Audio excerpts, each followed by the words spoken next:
दोस्तों, स्वागत है आप सभी का हमारे चैनल हिंदी समाचार में। देश और दुनिया भर की बड़ी खबरों को जानने के लिए तैयार हो जाइए। आज हम आपको बतलाने जा रहे हैं कि लॉकडाउन 5 में क्या क्या बदलाव हो गए हैं। जैसे कि आप जानते हैं कि मोदी सरकार ने 2 महीनों के लॉकडाउन के बाद धीरे धीरे खोलना शुरू कर दिया है और इन सभी में आपको जो बातें ध्यान रखने की ज़रूरत है, इनमें से जुड़ी हर छोटी से छोटी बात आज हम आपको इस वीडियो में बताने जा रहे हैं। इस वीडियो को पूरा ज़रूर देखें। इसी के साथ चीनी बीमारी पर एक बार नज़र डाल लेते हैं। अब तक 2,45,962 केस यहाँ पर हो चुके हैं। पिछले 24 घंटों में सबसे ज़्यादा 9,778 नए मामले सामने आए हैं और 1,18,313 ठीक हो चुके हैं और ये आंकड़े हर घंटे बढ़ रहे हैं। वीडियो में आगे हम देखने वाले हैं बड़ी खबरें। भारत चीन की मिलिट्री के कमांडरों के बीच बैठक खत्म। 5.5 घंटे तक चले वार्ता। सरकार दे रही है सस्ते में सोना खरीदने का मौका। जाने आप कैसे उठा सकते हैं लाभ। श्रमिकों को वापस बुलाने के लिए फ्लाइट टिकट से लेकर ज़्यादा सैलरी तक ऑफर कर रही है कंपनियां। जाने आप किस कंपनी में काम कर रही है, आपको भी मिल सकती है बड़ी सैलरी। पूर्वी दिल्ली नगर निगम में 8वीं पास भर्ती को लेकर जारी हुआ ये अपडेट। लॉकडाउन के बाद जानिए क्यों प्राइवेट छोड़ सरकारी स्कूलों में दाखिल ले रहे हैं छात्र। हर खबर को विस्तार से जानने के लिए वीडियो को साथ बने रहिए। लेकिन उससे पहले वीडियो को बनाने में बहुत मेहनत लगती है और उस मेहनत के लिए दोस्तों एक लाइक ज़रूर करें। चलिए दोस्तों, बढ़ते हैं हम सबसे पहले बड़ी खबर की तरफ। भारत चीन के मिलिट्री कमांडर के बीच बैठक खत्म। 5.5 घंटे तक चली वार्ता। पूर्वी लद्दाख में एलएसी पर करीब 1 महीने से जारी गतिरोध के समाधान के लिए भारत और चीनी सेना के बीच शनिवार को लेफ्टिनेंट जनरल स्तर की बातचीत हुई। समाचार एजेंसियों ने आईएनएस ने सूत्रों के हवाले से बताया है कि भारत ने चीन से अपने जवानों को इलाके से हटाने की मांग की है। हालांकि सेना की ओर से आधिकारिक तौर पर अभी तक कोई भी बयान सामने नहीं आया है, ना तो इसकी पुष्टि हुई है। वही समाचार एजेंसी एएनआई ने कहा है कि सेना बातचीत के ब्यौरे को विदेश मंत्रालय और सरकार के संबंधित अधिकारियों से साझा करेगी। हरिंदर सिंह ने भारत का नेतृत्व किया। सूत्रों ने बताया है कि लद्दाख में मौजूदा गतिरोधों को सामान्य गश्त का हिस्सा नहीं है, वरना डोकलाम के बाद चीन द्वारा शुरू की गई नई रणनीति का हिस्सा है। यह गतिरोध लद्दाख में भारत के सड़क निर्माण को लेकर एक सहज प्रतिक्रिया भी नहीं है। उस झड़प से कुछ हफ्तों पहले ही चीन की ओर से असामान्य गतिविधियों को देखा गया था। वही सूत्रों ने बताया है कि दोनों सेनाओं में स्थानिक कमांडरों के स्तर पर अब तक 12 दौर की बातचीत हो चुकी है, जिसमें मेजर जनरल रैंक में अधिकारियों के बीच 3 दौर की बातचीत भी शामिल है। उस वार्ता का कोई ठोस नतीजा नहीं निकलने पर ही शनिवार को लेफ्टिनेंट जनरल स्तर पर बातचीत हुई है। बातचीत से ठीक एक दिन पहले दोनों देशों के बीच राजनीतिक स्तर पर बातचीत हुई थी, जिसमें दोनों पक्षों में गतिरोध का हल शांतिपूर्ण बातचीत के जरिए निकालने और इसमें किसी बड़े टकराव में नहीं बदलने देने पर सहमति बनी थी। यही नहीं, दोनों देशों एक दूसरे को संवेदनाओं और चिंताओं का ध्यान रखते हुए समाधान निकालने पर सहमत हुए थे। अगली बड़ी खबर, सरकार दे रही है सस्ते में सोना खरीदने का मौका। जाने कैसे आप उसका लाभ उठा सकते हैं। सॉवरेन गोल्ड बॉन्ड स्कीम 2020-21 का तीसरा चरण सोमवार यानी 8 जून को 2020 को सब्सक्रिप्शन के लिए खुलेगा। इस बॉन्ड को 12 जून 2020 तक सब्सक्राइब किया जा सकता है। केंद्रीय बैंक ने अप्रैल में ऐलान किया था कि सरकार 20 अप्रैल से सितंबर के बीच 6 किस्त में गोल्ड बॉन्ड जारी करेगी। सरकार की ओर से आरबीआई 2020-21 का सॉवरेन गोल्ड बॉन्ड इशू करेगा। आरबीआई ने तीसरे चरण के गोल्ड बॉन्ड के लिए 4,677 प्रति ग्राम की कीमत तय की है। आरबीआई ने कहा है कि सब्सक्रिप्शन की अवधि से पहले 3 कारोबार सत्र में 24 कैरेट सोने की क्लोजिंग प्राइस के औसत के आधार पर बॉन्ड की नॉमिनल कीमत 4,677 रुपये प्रति ग्राम तय की गई है। आरबीआई ने कहा है कि सॉवरेन गोल्ड बॉन्ड के लिए डिजिटल तरीके से आवेदन भुगतान करने वालों को प्रति ग्राम 50 रुपये का डिस्काउंट भी मिलेगा। इस तहत निवेशकों के लिए बॉन्ड का इशू प्राइस 4,627 रुपये प्रति ग्राम रह जाएगा। अगली बड़ी खबर यहाँ पर आसाम एचएसएलसी रिजल्ट 2020 के बारे में है। एचएसएलसी के नतीजे जारी। ध्रुतराज पहले और अलंकृता दूसरे स्थान पर। आसाम एचएसएलसी रिजल्ट 2020 लंबे इंतजार के बाद आखिरकार board of secondary education Assam ने आसाम एचएसएलसी रिजल्ट 2020 और आसाम एचएएम रिजल्ट 2020 की घोषणा कर दी गई थी। परीक्षा में शामिल होने वाले छात्र छात्राएं अपना रिजल्ट ऑफिशियल वेबसाइट sebaonline.org या result.sebaonline.org पर विजिट करना होगा। इस परीक्षा में डारंग जिले से ताल्लुक़ रखने वाले ध्रुतराज बस्तव कालिका ने टॉप किया है। पोखरी हाई स्कूल से पढ़ाई करने वाले ध्रुतराज ने परीक्षा में से यहाँ पर 600 में से 595 अंक हासिल किए हैं।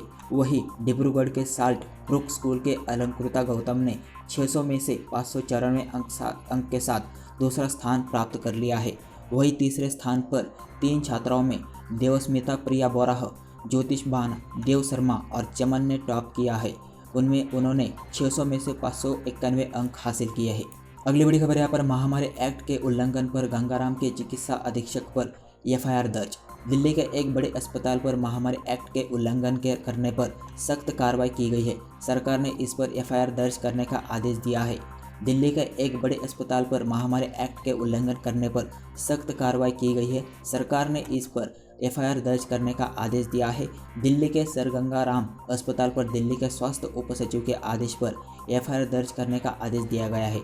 बता दें कि दिल्ली सरकार ने सर गंगाराम अस्पताल के खिलाफ एफआईआर दर्ज कराई है। इसमें नियमों का उल्लंघन करते हुए जांच करने का आरोप लगाया गया है। स्वास्थ्य विभाग के उप सचिव अमित कुमार पामसी की शिकायत पर राजेंद्र नगर थाने में सरकारी नियमों के उल्लंघन का केस दर्ज किया गया है। अगली बड़ी खबर यहाँ पर संघ लोक सेवा आयोग ने ईओ परीक्षा की स्थगित, जल्द जारी होगी नई तारीख। यूपीएससी ईपीएफओ एग्जाम संघ लोक सेवा आयोग ने कर्मचारी भविष्य निधि संगठन में ईओ पदों के लिए आयोजित किए जाने वाली भर्ती परीक्षा टाल दी है। यह परीक्षा 4 अक्टूबर 2020 को आयोजित होने वाली थी, लेकिन अब इसे स्थगित कर दिया गया है। आयोग ने इस संबंध में नोटिफिकेशन जारी किया गया है। नोटिफिकेशन के मुताबिक 4 अक्टूबर 2020 को ईपीएफओ के ईओ पदों के लिए निर्धारित भर्ती परीक्षा को अगली सूचना तक स्थगित किया जाता है। परीक्षा के लिए नई तारीखों को घोषित जल्द ही किया जाएगा। ऐसे में परीक्षा की तारीख का इंतजार कर रहे स्टूडेंट आयोग की ऑफिशियल वेबसाइट www.upsc.gov.in पर विजिट कर सकते हैं। अगली बड़ी खबर यहाँ पर श्रमिकों को वापस बुलाने के लिए फ्लाइट टिकट से लेकर ज़्यादा सैलरी तक ऑफर कर रही है कंपनियां। प्रवासी मजदूरों को अपने गृह राज्य लौट जाने की वजह से निर्माण कार्य से जुड़ी कंपनियां श्रमिकों की कमी का सामना कर रही है। ऐसे में वे श्रमिकों को वापस बुलाने के लिए हर संभव कोशिशों के लगे हुए हैं। केंद्र सरकार द्वारा अनलॉक 1 को लागू किए जाने के बाद आर्थिक गतिविधियों फिर से चालू हो गई है। ऐसे में कई बड़ी कंपनियां श्रमिकों को वापस काम पर बुलाने के लिए फ्लाइट की टिकट और अधिक भुगतान की पेशकश कर रही है। कंपनियां अपने वर्तमान प्रोजेक्ट को समय पर पूरा करने के लिए श्रमिकों को इस तरह की पेशकश कर रही है। बेंगलुरु के एक प्रमुख निर्माण कंपनी के एक ठेकेदार ने बिहार के 10 कारपेंटरों को हैदराबाद के एक प्रोजेक्ट पर काम करने के लिए फ्लाइट के टिकट की व्यवस्था की है। अगली बड़ी खबर यहाँ पर यूपी में और बेहतर होगी बिजली आपूर्ति। सीएम योगी आदित्यनाथ ने किया 28 उपकेंद्रों का लोकार्पण और शिलान्यास। सीएम योगी आदित्यनाथ ने उत्तर प्रदेश में हर जगह पर 24 घंटे की बिजली आपूर्ति देने में अपने अभियान पर बड़ा कदम उठाया है। उन्होंने शनिवार को अपने सरकारी आवास पर 3135 करोड़ की ताकत से बने 28 विद्युत उपकेंद्र का शिलान्यास तथा लोकार्पण किया है।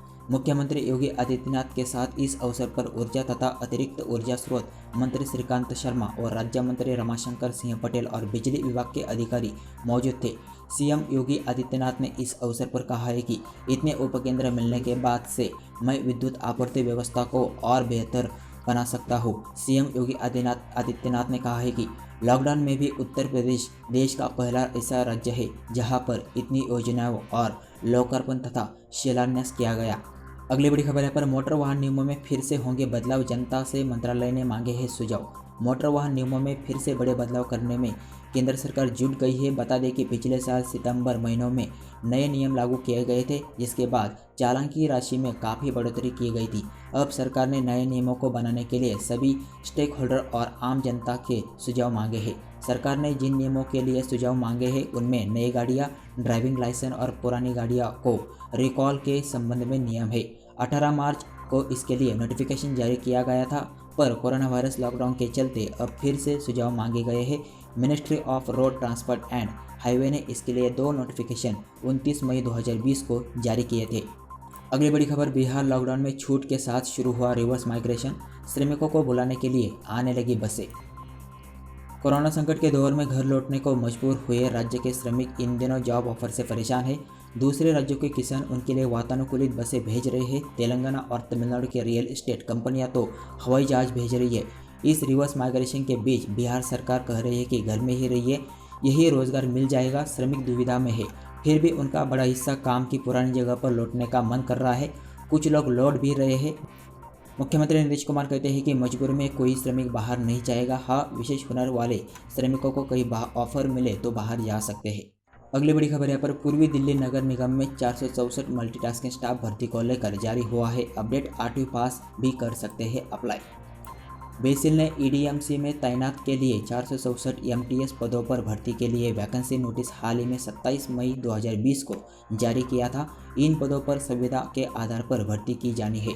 बेसिल भर्ती विज्ञापन के अनुसार एमटीएस पदों के लिए आवेदन के इच्छुक उम्मीदवारों को किसी मान्यता प्राप्त विश्वविद्यालय या संस्थान से कक्षा 8वीं उत्तीर्ण होना चाहिए। अगली बड़ी खबर यहाँ पर लॉकडाउन के बाद जानिए क्यों प्राइवेट छोड़ सरकारी स्कूलों में दाखिला ले रहे छात्र। लॉकडाउन का बड़ा असर मजबूर श्रमिक और मध्यम वर्गीय परिवार पर पड़ा है। रोजगार और मजबूर छूट जाने की वजह से आर्थिक तंगी के गुजर रहे तमाम अभिभावकों ने अपने बच्चों को प्राइवेट स्कूल से पढ़ाने से दूरी बना ली है। फीस न जमा कर पाने का दंश झेल रहे अब ऐसे अभिभावकों ने गांव के ही प्राइमरी स्कूलों में बच्चों के दाखिला कराने का शुरू कर दिया है। इसकी शुरुआत जिले के बिथरी चैनपुर ब्लॉक से हो गई है। यहाँ 2 दिनों में 15 से ज़्यादा ऐसे बच्चों का प्रवेश फार्म भरवाया गया है। प्राइवेट से सरकारी स्कूलों में बच्चों को आने से विभाग भी खुश है। उन्होंने बच्चों को कॉन्वेंट की तर्ज पर पढ़ाने की तैयारी भी शुरू कर दी है। प्राइमरी स्कूल कलारी की शिक्षिका शिखा अग्रवाल बताती है कि अभिभावक राममूर्ति मौर्य व गायत्री ने अपने बच्चों का कक्षा 3 में प्रवेश कराया है। पहले प्राइवेट स्कूल में उनके बच्चे पढ़ते थे, लेकिन लॉकडाउन की वजह से आर्थिक दिक्कत है। स्कूल में स्मार्ट क्लास, बिजली सहित तमाम सुविधाएं उपलब्ध है, पढ़ाई भी अच्छी है। अगली बड़ी खबर यहाँ पर थप्पड़ कांड में सोनाली फोगाट के खिलाफ केस दर्ज, सीएम खट्टर ने तलब की रिपोर्ट। टिकटॉक स्टार और बीजेपी नेता सोनाली फोगाट एक अधिकार को थप्पड़ जड़कर विवादों में आ गई है। कांग्रेस ने इस पर पूरे मामले को लेकर राज्य की खट्टर सरकार पर निशाना साधा है। मामले में तूल पकड़ने के बाद मुख्यमंत्री मनोहर लाल खट्टर हरकत में आए और उन्होंने अब जिले के अधिकारियों से रिपोर्ट तलब की है। दरअसल सोनाली फोगाट ने हरियाणा के हिसार के बाल संबंध में अनाज मंडी में मार्केट कमेटी के सेक्रेटरी सुल्तान सिंह को थप्पड़ों और चप्पलों के साथ पिटाई कर दी थी। बीजेपी नेता का ये वीडियो सोशल मीडिया पर वायरल हो गया। विवाद बढ़ने के बाद उन्होंने सफाई देते हुए कहा कि वो अपने इलाके आदमपुर के किसानों की समस्याओं को लेकर मंडी में गई थी। वहां पर मार्केट कमेटी के सेक्रेटरी को उन्होंने मंडी से बुलाया और उन्हें तमाम जानकारी दी कि किसानों को अनाज की बिक्री में क्या समस्या आ रही है। मार्केट कमेटी सचिव सुल्तान सिंह की शिकायत पर सोनाली फोगाट और उनके साथियों के तहत खिलाफ भारतीय दंड संहिता की धारा 147, 149, 332, 353, 186 व 506 के तहत मामला दर्ज किया गया है। वहीं सोनाली फोगाट की शिकायत पर सुल्तान सिंह के खिलाफ भारतीय दंड संहिता के धारा 354 और 509 के तहत मामला दर्ज किया है। मामले की जांच जारी है। दोस्तों, ऐसे ही देश और दुनिया भर की बड़ी खबरें जानने के लिए अगर आपने अभी तक हिंदी समाचार यूट्यूब चैनल को सब्सक्राइब नहीं किया है तो सब्सक्राइब करिए और साथ ही बेल आइकन का बटन प्रेस करना मत भूलिए ताकि मैं जो भी वीडियो अपलोड करूंगा उसके नोटिफिकेशन आपको फ्री में मिलते रहेंगे। धन्यवाद।